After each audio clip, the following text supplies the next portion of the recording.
I am changing the infamous leaking gasket that leaks on pretty much all E46s that I hear about. Right now I'm driving my first owned E46. I've had it for a few months now, and we got a little oil leak, so I just went and bought the gasket, and I got a friend who's pretty much, I'll call him a BMW expert, and he's gonna help me swap it out. All right, boys and girls, so we got shit started up already.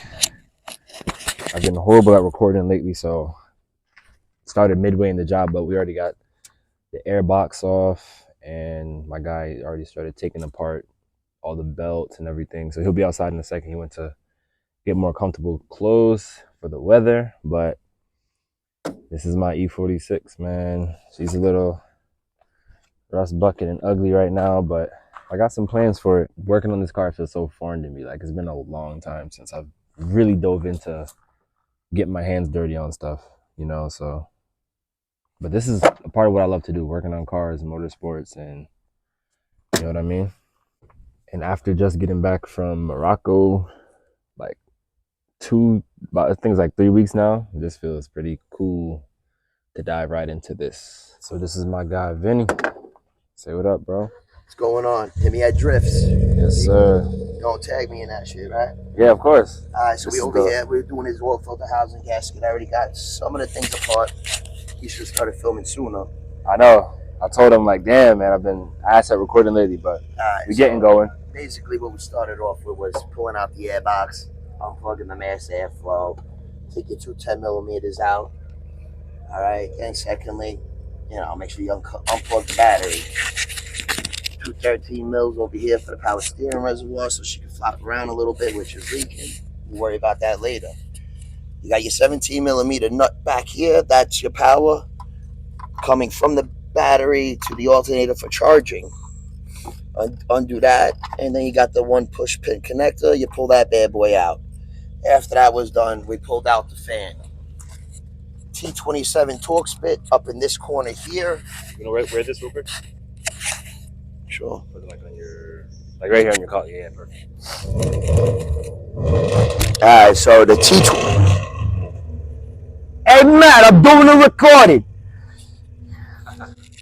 Anyway, so yeah, T27 torque spit goes right into the radiator, the plastic to hold the fan. On the other side is a push pin connector. You pull it out, pop it out. Fan comes straight up after you unplug the main power and the little box that lives on top of it. Then we pull the belt. You pop off the plastic cap on this pulley, and it's a T50. And you swing it clockwise. Loosen the belt, pop it off the idler. Now the idler is already out, and I already explained to him how it works. If you look very closely, there's a little pin. That pin has to live in the alternator's groove when reinstalling. Because if not, then it's not going to be set correctly. Another thing I noticed is the oil filter O-ring not in the groove. So we're going to take care of that too. But we are in the process of changing his oil filter housing gasket. It's notorious for leaking on E46s. On every vehicle, as a matter of fact. My E90 2,000 horsepower build, I made sure I did that. But we'll show you that later. No, yeah. But local BMW expert. Yeah, I got all the software too. Coding, Impo, fucking NCS, ISTA P, you name it, I'll program it. But that's for another time. I mean, you can check out my Insta, like I said. You see, I'm the real deal. I build engines here.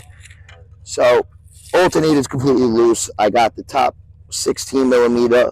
It runs through the idler. That's the top bolts for the alt. Bottom one, same deal. Pull them out. Make sure, like I told him, if your car hasn't been touched yet, it's still going to have the air duct connected to the alternator for fresh air. Now, they're usually in there pretty tight, and once I get it out, I'll show you why, and I'll make your life easier on getting it back in, because a lot of guys don't know about it, but I'm just trying to find a good spot to pry it from the bottom. Then we got a little wiggling, little love, and she's out. Okay. All right. Now, the back side of this has this nut here, and when you run the bolt through and tighten, it pinches. So that way, it pinches the bracket. Power steering pump is living down here. That's the next part that we're going to get off of the bracket itself. All right, and what you got here is probably going to be a 13 mil. So guys, if you look close, You see, it's actually wet. damn. All right, that's all buildup and gunk from the housing leaking. Because when I pull this whole bracketry off, you're going to see how it affects it. You know it's the oil filter housing because it's way up here. Yeah, in the little waffle cone looking yeah, shit. and, Yep. and then down the oil pan, and people mistake it for other things. Yeah, we're on. All right, well, so guys, as you see, I pull the two bolts out of the front. I pull the two bolts out of the front of the power steering. Now, remember I said there was two torque spits in the back. One cracked loose. One wasn't happy. So instead of fucking with it, there's one 13 millimeter bolt up here.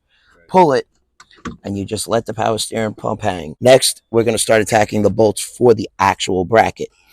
But prior to doing that, we want to start unplugging some connectors. Things like oil pressure switches. The VonTe line, because this goes right to the back of the bracket too.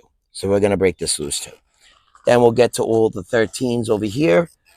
They are different sizes, so we got to watch as you go.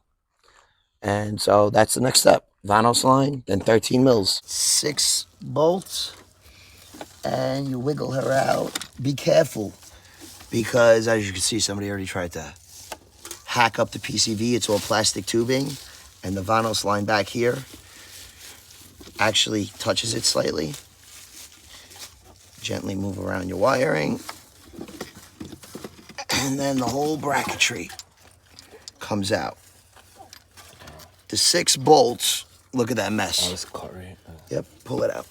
The 6 bolts are all different sizes. So I like to either, you can label them. I leave them in for the most part. Your VonTe line is fucking rusted to shit, but if it ain't leaking, but if you had to replace it now, it's a pain in the dick to get to. Yeah. You have to do this over again. Well, not necessarily. Intake manifold could come off. You look inside there, you can see the rest of the gunk can build up. Oh Lord. Look at that, guys. What, baby? Look at that. Looks like oxtail gravy. I got this fancy tool and I'm gonna take off my oil filter because I didn't put on the rubber gasket thing properly a while ago when I did my oil change. So now we're gonna knock this out. Is this thing turning left? Yes. Lefty loosey, righty tighty. There we go. Crack that baby loose. Alright. I'm slacking with the recording, man, but so we just reinstalled. Well, number one, where's the old gasket so we could give an example of why? I think we threw it all over the place. Yeah, it kind of broke and fell apart because for some reason, rubber turns to plastic under heat. Yeah, and it was just falling apart. Yeah, it was basically hard and brittle. Yeah, it wasn't rubber no more.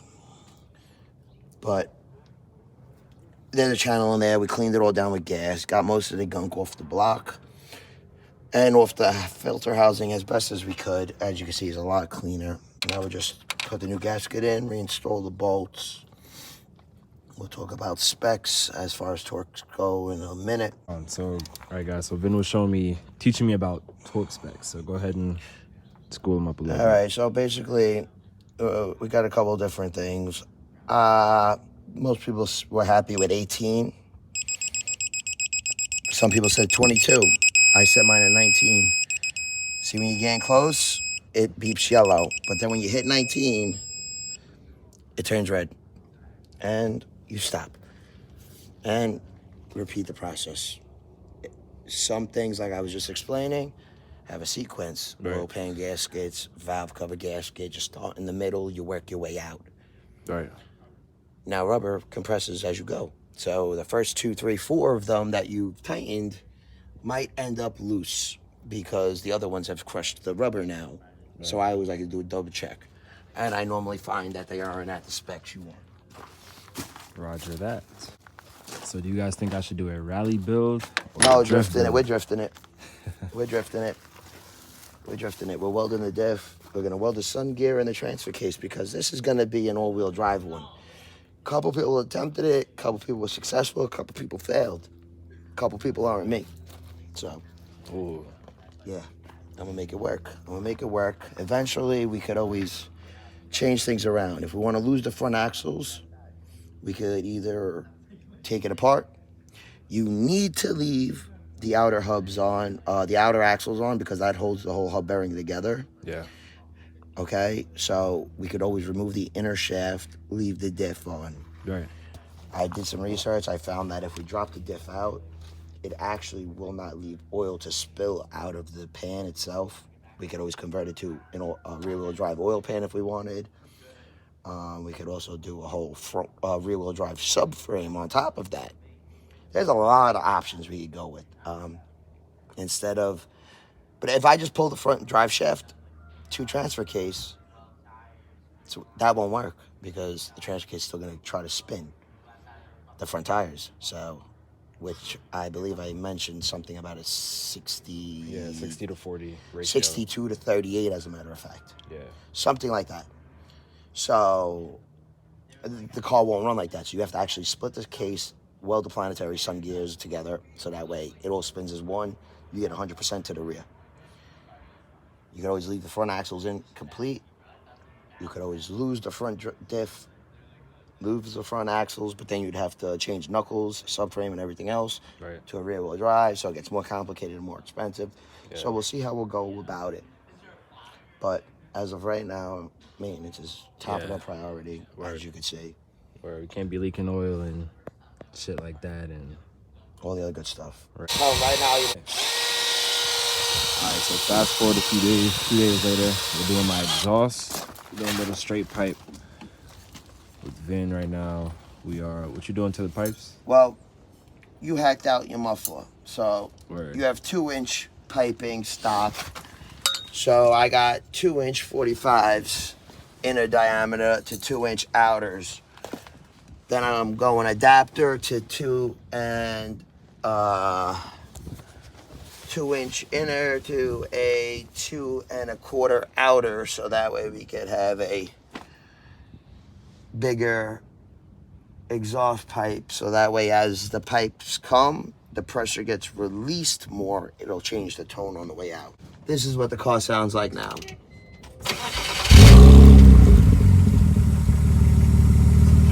Yeah, a little bit. It sounds like an exhaust leak.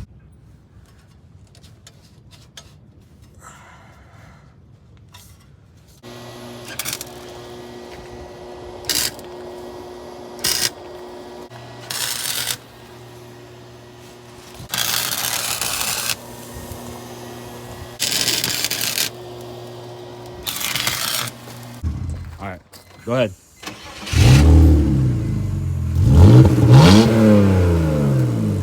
Yes, again.